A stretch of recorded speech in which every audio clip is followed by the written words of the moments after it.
The Art Teacher. Written and read by Abby Brenker. She looked down at her paint-stained nails. Ink and pigment were smeared across the skin on her hands. 5 years as an artist, and she had little to show beyond the color on her fingers. Julia now stood at the bottom of a hill, looking up at the dark mansion that was built on top of it. Julia didn't like the look of it. Its black stone exterior reminded her of a horror story she'd heard as a kid, Dracula. But she needed the work. She gripped her bag of easels and paints tighter as she started up the path. By the time she reached the top, her forehead was dripping with sweat. This was not an easy house to get to. She looked back down at the view. It felt like a steep drop looking down.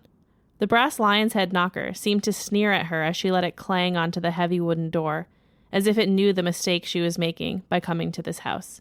At first there was no sound from within, but a moment later Julia heard footsteps approaching and the locks turning. The door opened to reveal a butler. Judging by his age, he was a seasoned professional. He formally bowed to Julia, but something about him made her feel unwelcome. "You must be the new art teacher," he said dryly. "Hello there. Yes, I'm Julia Winthrop." He didn't offer his name in return. Instead, he stepped aside and let her enter the grand hall. Julia slowly took in the scale of the entranceway.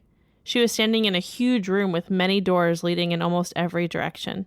Delicate gold leaf adorned the moldings, and the ceiling was covered in the most wonderful murals. It was as if the ceiling of this manor had been taken right from the Sistine Chapel. But instead of angels, the paintings were murderous. Julia squinted up at it. Hunters holding animal heads, blood dripping from wounded knights, gatherings of people in masks. She turned to the butler for some sort of explanation. "Magnificent, isn't it? The history of the James family." Julia thought about how well they were paying her and nodded quietly. The butler went on.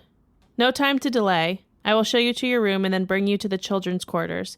They will be expecting their art lesson at 3 p.m. daily, even on weekends. Master James takes art education very seriously. He expects that they will improve drastically under your advisement." Again, Julia nodded. "When will I meet him?" The butler scoffed. "Master James? Why, I'd imagine never. At least not for the next 6 months. He's a very busy man and hasn't the time to meet all of his staff." Julia nodded again, though she was confused.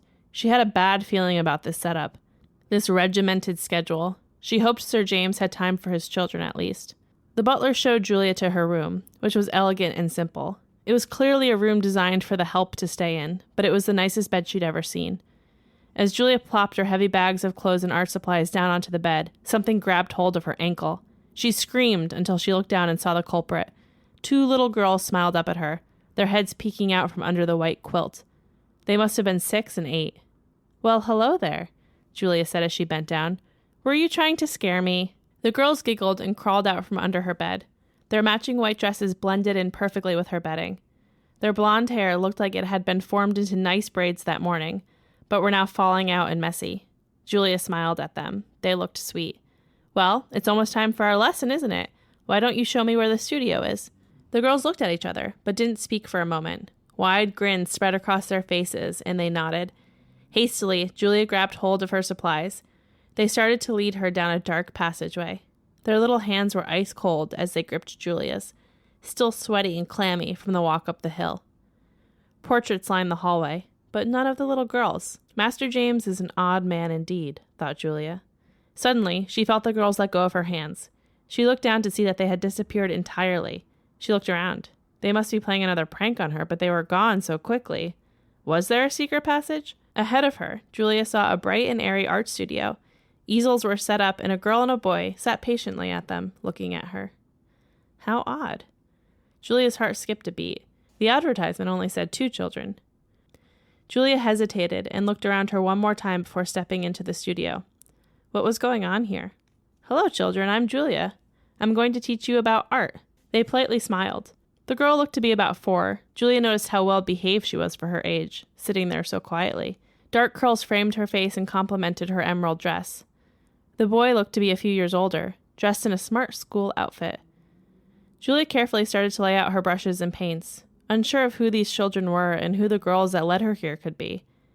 "How far along are you? Have you used paint before?" The children nodded. The boy spoke. "Yes, our last teacher taught us how to paint still life, but to be honest, we got a bit bored painting apples. Julia let out a rich laugh. The children smiled. Oh, painting fruit is so boring. What would you like to paint? The boy thought for a moment before responding. Ghosts, he said with enthusiasm. Ghosts? Julia laughed again. And have you seen a ghost? How will you know what to paint? The boy looked furtively towards the girl, and his face fell. Without warning, Julia's red acrylic paint tube flew from its resting spot. The motion splattered across the boy's canvas. The uneasy feeling in Julia grew into panic. What was this place? What had happened here? The children looked terrified. Yes, ma'am, the boy said. There are ghosts in this house.